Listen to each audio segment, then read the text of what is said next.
Boa tarde a todos, chegamos a setembro, primavera, um mês tranquilo.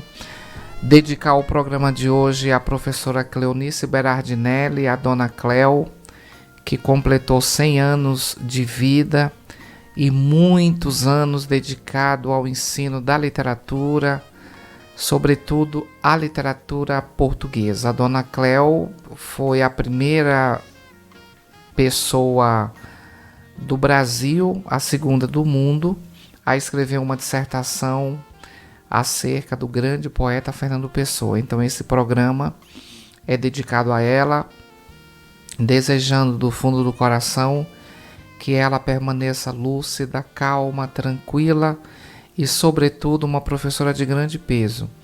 E como é primavera, é setembro, eu quero começar falando de poesia, porque a poesia, ela pode ser considerada, pode não, ela é a personificação da cultura, melhor dizendo, da arte. Então, a poesia ilustra bem o que é a arte. A poesia trabalha com imagens, a poesia trabalha com sons, a poesia trabalha com sentidos, sempre polissêmicos, né? Uma palavra, uma frase querendo dizer muito. E para começar o mês de setembro, nós vamos falar de um livro muito interessante chamado Contratempo, é do Pedro Mexia, é um jovem poeta português e tem acontecido no Brasil um movimento muito bom, que é a produção significativa de autores portugueses, sobretudo os contemporâneos. A editora é uma editora nova do Rio de Janeiro, chamada Tinta da China, e vamos então falar do autor. Ele é crítico, apresentador de TV, dramaturgo, tradutor, é também poeta e fã da literatura brasileira. Jurado do Prêmio Camões, considerado o mais importante prêmio literário em língua portuguesa. Todo mundo que acompanha este universo sabe que o último premiado foi o escritor paulista Raduan Nassar, que, portanto, ganhou aí esse prêmio, que é o Nobel em produção de língua portuguesa. E o Mexia, ele tem um livro publicado no Brasil chamado A Coletânea de Crônicas. Queria Mais é que Chovesse, também pela mesma editora. E também por essa mesma editora, ele publica esse livro muito bonito, chamado Contratempo, que é uma coleção de 100 poemas escolhidos para o público brasileiro. Também nessa editora nós vamos falar de um outro livro, que é o Breviário do Brasil, clássico da portuguesa Agostina Bessa Luiz, que só agora chegou ao país e cujo prefácio ele assina. Mexia, eu vou ler uma entrevista, não toda, mas alguns excertos que ele deu para o jornal O Globo, por e-mail, sobre a relação literária ainda tensa entre Brasil e Portugal. E aí ele diz o seguinte: Agostina é a maior escritora portuguesa que os brasileiros desconhecem.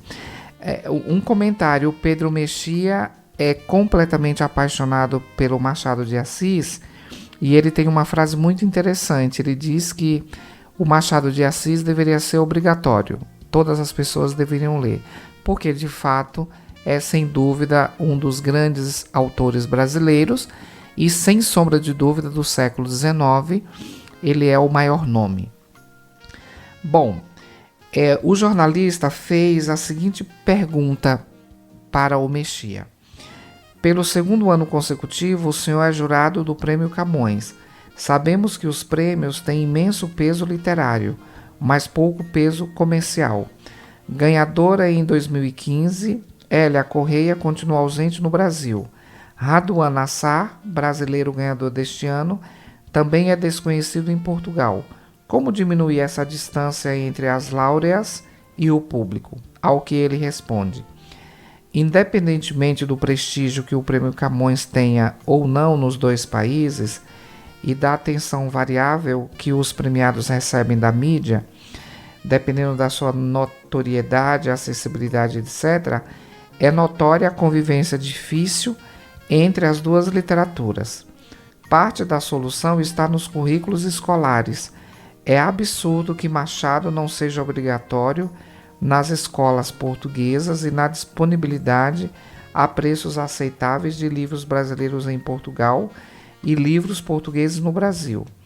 A outra parte depende um pouco de os escritores se lerem uns aos outros, se conhecerem, escreverem uns sobre os outros, como acontecia, aliás, noutras décadas, quando todos os escritores portugueses sabiam quem eram Jorge Amado, Cecília Meirelles, Manuel Bandeira ou Carlos Drummond de Andrade. Aí vamos a uma outra pergunta. O que norteou e escolheu quais poesias se apresentaria ao público brasileiro no livro Contratempo, que nós vamos falar um pouco mais? Aí ele responde: adaptei para a edição brasileira a antologia que publiquei há uns anos em Portugal, incluindo poemas de uma coletânea mais recente e eliminando outros, de modo a manter um número redondo de 100 poemas. São os poemas que me parecem mais conseguidos ou mais representativos e que identificam uma mundividência, e uma linguagem.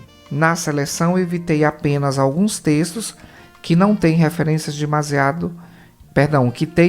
demasiado portuguesas e que só seriam interessantes, portanto, em Portugal. Muito bem, vamos encerrar essa parte da entrevista para adentrarmos ao livro, né? Então, o jornalista pergunta também uma questão a respeito da Agostina, que vai ser motivo do nosso segundo livro. Você assina o prefácio de Breviário do Brasil, de Agostina Bessa Luiz, um desses clássicos da língua portuguesa que nunca tinham sido editados aqui até este ano, quando foi lançado no país pela Tinta da China, e diz: amamos o Brasil porque achamos que o compreendemos, porque o Breviário do Brasil é um bom livro para os brasileiros começarem a ler Agostina. Ele responde: achamos, nas últimas décadas, que conhecemos o Brasil, quando na verdade conhecemos apenas um Brasil de superfície.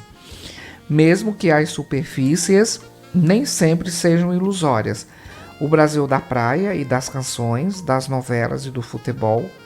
Idolatramos isso ou detestamos isso, mas não é com isso que ficamos a conhecer o Brasil tal como ele é. O Brasil é um país que tende a ser definido através de clichês. Até os amigos do Brasil cometem esse erro. O Breviário do Brasil de Agostina foge às ideias feitas e os lugares comuns, tratando o Brasil com seriedade, exigência e carinho, como se de fato fosse um país irmão, um gêmeo diferente.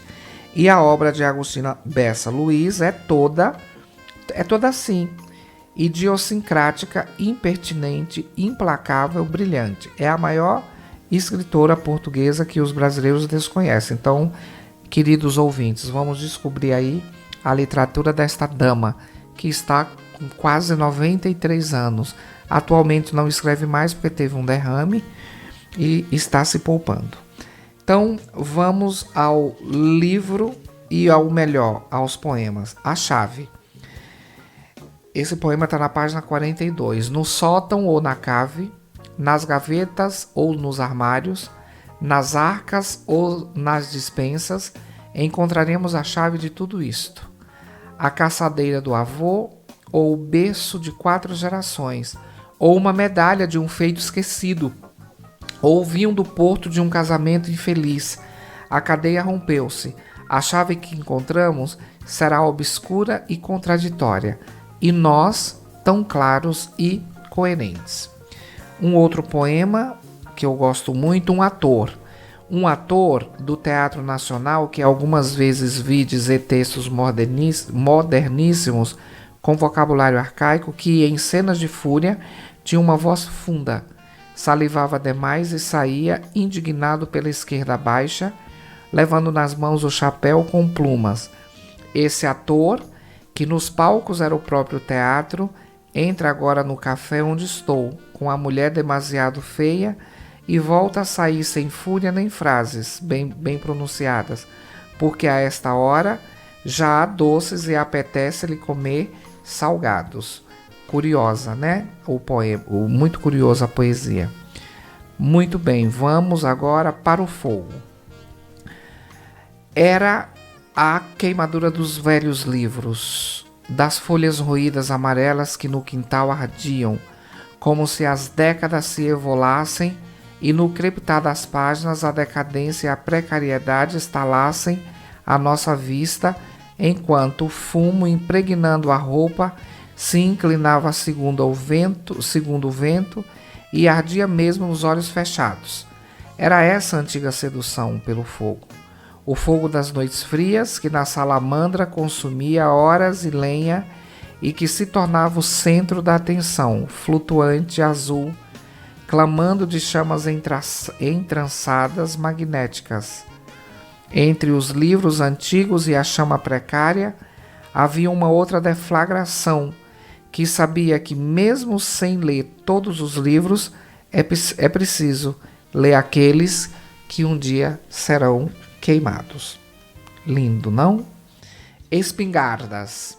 Havia espingardas, a do avô caçador, uma de brinquedo, hoje sem coronha. A pressão de ar apontada ao céu. Espingardas. Todas elas mataram. Se bem me lembro, dizem nemesianamente, mas sem igual facúndia ou fascinação, para cair apenas em histórias miúdas, importantes sem dúvidas, mas não para serem as ouve nós. Perdão, sem dúvida, mas não para quem as ouve nós. Memórias em mosaico, lacunares, de avós com doenças, ou tardes absolutamente de verão. Há décadas atrás, com gente que já morreu, ou a biografia de uma cômoda e considerações pouco amáveis sobre uma foto que se desprendeu do álbum. Ouvimos, rimos de ironias estritamente pessoais e etárias, entendemo-nos como receptores dessas reminiscências inevitáveis, aborrecidas e centrais.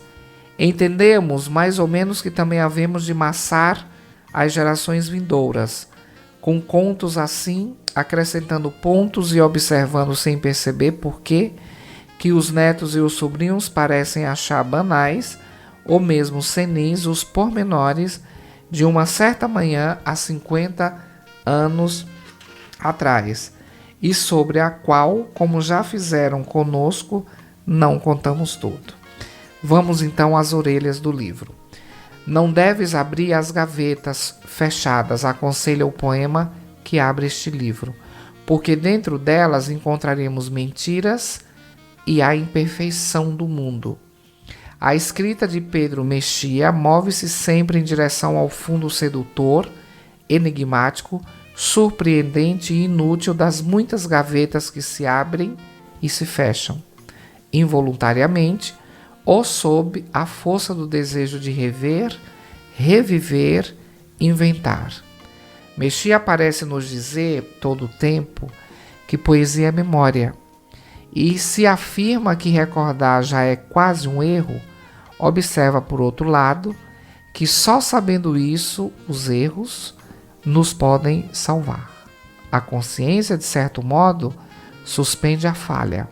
Ou ainda, se poesia é memória e sua matéria é também a mentira, o erro, o engano e a ilusão, é certo que seu alto grau de consciência faz dela a mais alta sabedoria. Os versos de Contratempo fazem ver essa lucidez na linguagem e da linguagem. No poema Safe, lemos que a própria memória é uma mitologia. Mas não há dúvida de que a poesia, este livro nos prova isso, suspende as mitologias, mistificações e autoenganos, porque susta os julgamentos e faz do erro seu acerto. A poesia de Pedro Mexia transita quase sem espanto, desassombrada por entre ruínas, lúcida e melancólica. Os versos fazem-se, sobretudo, com o diapasão da simplicidade. Os mistérios surgem então como restos que emergem da lembrança, testemunhos silenciosos e confusos. Casas, automóveis, livros, espingardas, fotografias, animais, canções. Eis uma escrita voltada para as coisas materiais, acumuladas no lixo ou no ferro velho, mas que no seu apego à matéria e ao corpo não se recusa ao estranhamento, à surpresa, à dúvida. Por fim, mesmo este livro resulta da memória de outros livros, 7, para ser mais preciso, dos quais o autor selecionou os poemas com que se apresenta ao público brasileiro.